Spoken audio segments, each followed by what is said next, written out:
একজন বিশিষ্ট সমাজসেবক এবং রাজনীতিবিদ আপনারা আমি তার হাতে ইসলামের প্রতীক দাঁড়িপাল্লা তুলে দিলাম। আপনারা কি ইসলামের প্রতীক দাঁড়িপাল্লায় আছেন? ভাই বোনেরা, মার্কা আছে? মার্কা আরো দূরে মাগুরায় সারা দেশে 12 তারিখ ইনশাআল্লাহ।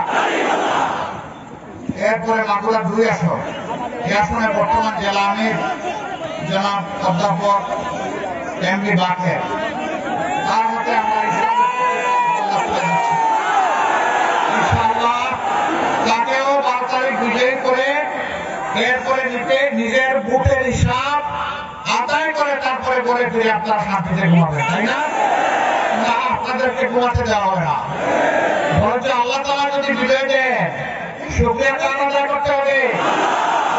ভালো করে ওযু করবেন, ওযু করার পরে জানাজাতে দাঁড়িয়ে যাবেন, চোখের পানি দিয়ে 4টা সিজদা দেবেন, 2 রাকাত নামাজ পড়বেন আর স্মরণ করবেন ফাসাব্বিহ বিহামদি রাব্বিকা ওয়াস্তাগফির।